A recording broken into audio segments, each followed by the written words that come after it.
Hi guys, it's Katie. Today I'm going to do sort of a meal prep video. This is going to be a chicken prep video, I guess. I will show you what I got. I went to the farm where I like to buy my meat and my eggs, and I got a sink full of chickens. I got 12 chickens. Buying them whole is a lot cheaper for these chickens, and buying more than 10 gets you a discounted price. So I got 12. 2 I put straight away in the freezer, so those are just frozen whole.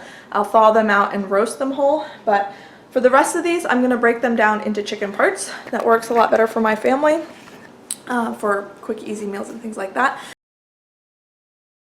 Alright, so there's lots of videos on YouTube showing you how to break down a chicken, and a lot of them are a lot more graceful than me, but I'll go ahead and show you how I do it.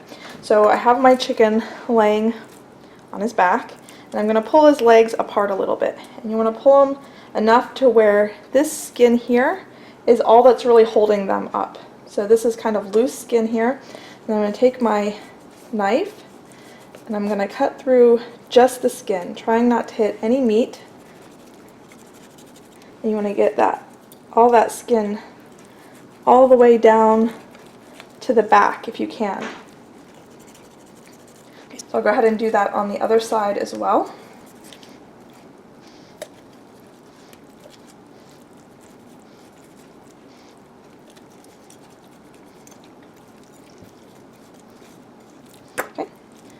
So now the legs are kind of hanging open like this, and what I'll do is just kind of pop that hip joint out of socket, and right here where the thigh joins the back, I'm going to grab that close to that joint, and using the leverage of that bone, pop that bone right out of the socket. So that's the hip bone of the thigh. So this is the thigh bone, and this is the back. So right there, once I pop that bone out of socket, there's nothing but meat here holding this leg onto the back. And I want to run right along this backbone as much as possible, so as much meat gets on this thigh as possible.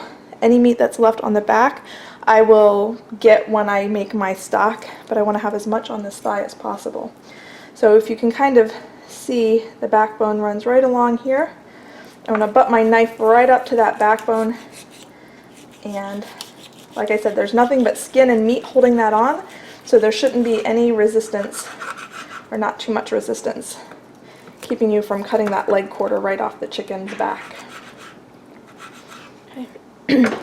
So right there's the leg quarter. You could use this as a leg quarter just like this. I'm going to go ahead and break it down further. I'll show you that in a second. Okay, I'm going to do the same thing on the other side. So I'll just pop that leg, or the thigh actually, right out of the hip joint. So there's the tip of that thigh bone. And again, see if I can roll this on the side so you can see. I'm going to just cut right along that backbone, separating the meat of the thigh from the backbone.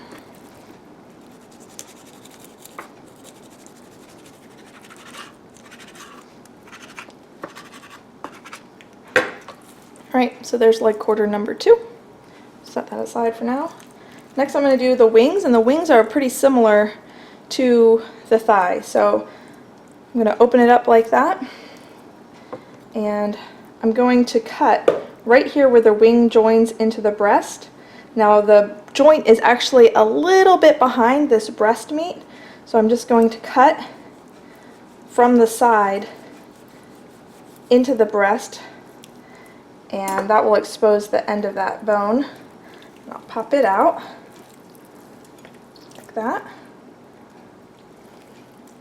It's actually right in there, and now I can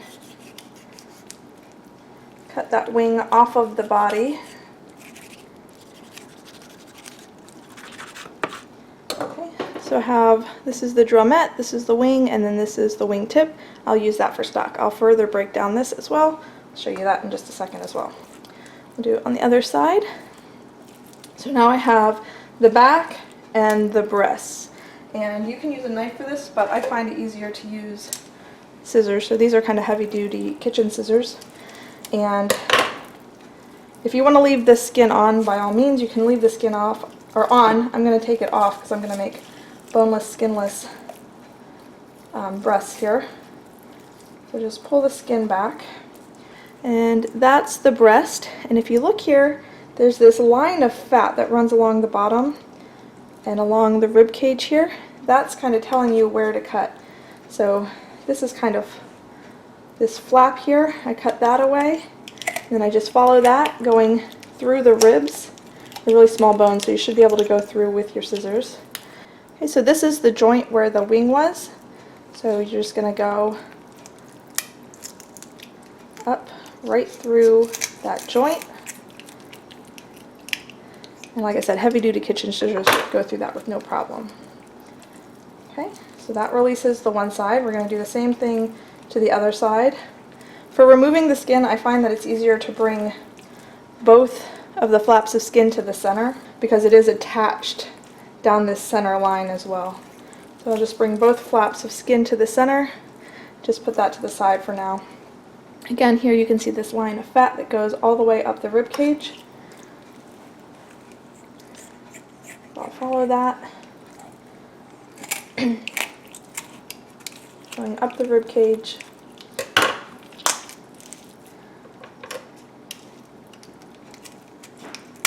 And right through that joint. Now that removes the back, just a little skin holding on. That removes the back. I'm going to use this for stock. It'll go back there. And then this, you could have it just like this as a bone-in chicken breast. Again, you could leave the skin on. I'm just going to lift up this little mohawk of skin like that. Let the weight of the breast hold that down and just follow my knife along. Alright, so now I have 2 lobes of a breast, and you can split it down the middle and leave the bone in. I'm going to take the bone out. So I'll take my knife, if you can see that midline right down the center. I'm going to go just a tiny bit to the left of that midline and cut down on the left side of the breastbone there. And I'm going to pull the breast away, and when you pull the breast away you'll be able to see the rib cage, I guess. And just slowly pull a little away, cut a little away. Pull a little away, cut a little away. Now up here at the top of the breast you might get a piece of wishbone. I just pop that out with my fingers like that. But there really shouldn't be anything keeping you from getting this off in one full boneless, skinless chicken breast. Like that. Now running along the underside closest to the bone is the chicken tender, the chicken breast tender. Now some of it's still attached to my boneless, skinless chicken breast, and some of it's still attached to the rib cage. I wasn't super proficient in getting that off, but since it's attached pretty securely, I'm going to leave it on the boneless, skinless chicken breast. If it was sort of flapping around, I think that that would be something that would kind of get in the way, especially if I was going to be grilling this. So I would trim that away. I would, of course, save that meat, but I wouldn't leave it on the breast. I'm going to go ahead and do the other side.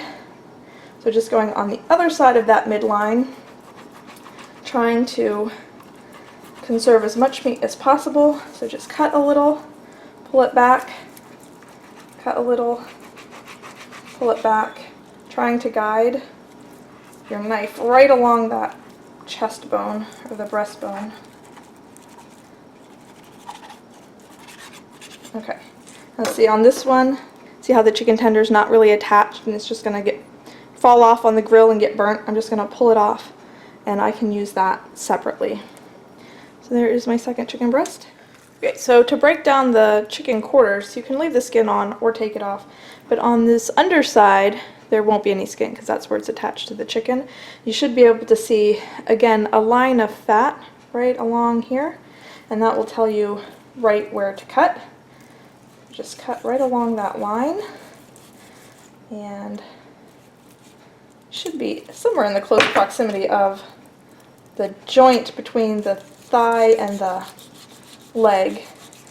And once you cut right through that joint, you should be able to separate your thigh from your leg. Now I'm going to go ahead and skin mine. Just pull the skin off. Okay, so for the wings, sort of the same thing. You just want to find the joint and cut through them. So you have the joint between the flat and the wingtip, and then the joint between the drummet and the flat. So you can do kind of this action and see right where that joint is, or you can kind of feel where that joint is. And I put it up like that and cut through that skin first and straight down through that joint. And as you're trimming these up, if you feel like you're hitting like straight bone and not going through the joint, then just adjust, move a little bit over to the left or the right, and keep going. So that is the flat, and then this wingtip will go in with the stock. So let me see if I can find that other wing, and I'll show you one more time. You can also do it flat on the cutting board instead of holding it up if that seems unsteady to you. Just kind of open it up a couple times, see kind of where that joint would be. Cut right through it. Drum it. Same thing with the other end.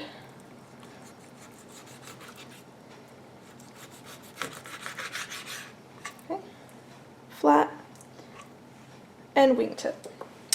So now I just have to do that to all the rest of these chicken, and then we can get to packing them up.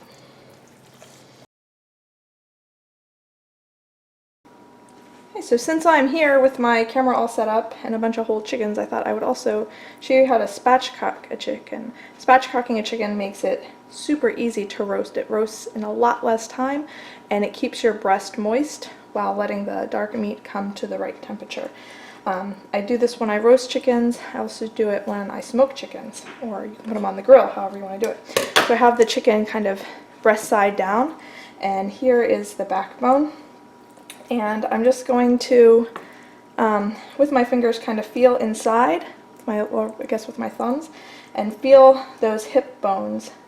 So the same hip joints that we popped open when we broke down the chicken, those are what I'm trying to find. And I'm going to use scissors for this. I'm going to cut on one side of the breastbone and then down the other side. So those joints there, as well as the joints up here where the wings are attached, should be really the only thing, like the only obstacle in getting this backbone out. You'll also have the little rib bones, but they should go under your scissors with no problem. So I'm going to just first go through that meat, and then I'm going to get to that hip bone. I'm going to pop that out of socket just like we did the other way, and then I can continue to cut, coming up through the rib cage, and then at the top of the rib cage we'll have that other joint where the wing is attached.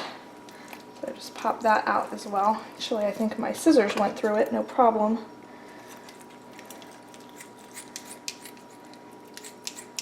Okay, so that's opening up one side. So the backbone is still attached on this side, but I cut it up this side, so that's the inside of the chicken. So we're going to do the same thing here. Here's his little tail. So I just want to go on the other side of his tail and go up just a little bit till we hit that bone, and then pop that out of its socket.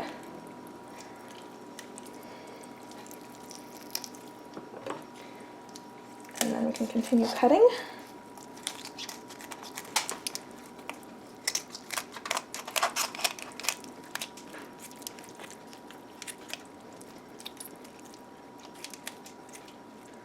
And that is the backbone removed. Again, you can use this for stock. If I was going to smoke this chicken, I throw this right in, right next to the chicken, so it gets smoked as well, so that I have nice smoky stock. So once you have the backbone opened, then what you can do is sometimes they flip it over and have you press on it to break this backbone, but what I like to do is you can use your scissors or a knife. You'll see this little cartilage here. It's like the sternum, I guess, I don't know, of the chicken. And I'm just going to, right at the top of the breast, I'm just going to give it a few slashes with my knife, and you can see how that popped open right here. And now when you put your chicken down like this, it should lay flat, And since your dark meat is on the outside, it will cook a little bit quicker and it'll come to a higher temperature before your breast comes to a higher temperature. Spatchcocking is also nice for roasting and for smoking because you have all of this skin, which normally would be up under the chicken and getting soggy. It's exposed, and you can put your olive oil, salt, and pepper on it and get nice crispy skin all down on the sides as well. So now that I've spatchcocked them, I'm going to go ahead and break them down. Alright, so that's everything broken down. There's boneless, skinless chicken breast, wings here, legs and thighs, and then I got all of this with the backs and scraps and stuff. So I'm going to go ahead and get this started because I'm probably going to have to do several batches to make my stock. The rest of this I'm going to just put in my refrigerator for now, and then tomorrow, hopefully tomorrow morning, my husband will help me vacuum seal all of this. Alright, so here is everything. I got 2 packs of wings. That was 4 pounds total of wings. I had 5 pounds of chicken legs, which is 2 packs, and I have like 6 1/4 pounds of chicken thighs, which was 2 packs. I had 11 pounds, which was 11 packs of chicken breast. 10 are chicken breast, 1 is chicken tenders, but it's more than a pound, so that would be enough for a meal, especially for a stir fry or a curry. I got, this is all of the stock that I made. It's actually a pretty concentrated stock, so it did make a lot, but it's very concentrated, so it's not going to take up a ton of room in my freezer, and I can use less when I need it. So I'm really happy with how it turned out. I have some more of these quart containers in the dishwasher. I'm going to divide this up. But, I would say 1, 2, 3, 4, probably close to 10 quarts of stock. I also got 3 quarts of, this is all of the pickings off of the carcasses. So 1 quart of this would be a good base of soup. So a quart of the meat and then a quart of the stock, and then just add some veggies. So there's 3 quarts of that. I also got half a quart, this might end up being closer to a quart once I skim this off, of chicken schmaltz, which I'm gonna divide up as soon as I can find some smaller containers. I'm gonna divide it up into smaller containers and freeze it, and I can use that for frying vegetables, frying eggs, things like that. Good high quality animal fat source. So that's everything. I hope you enjoyed this video. Maybe it gave you some ideas. If you have any questions, you can leave them down below. I know it was a little overwhelming at times, even for me. But anyway, thanks for watching. I'll see you guys next time. Bye.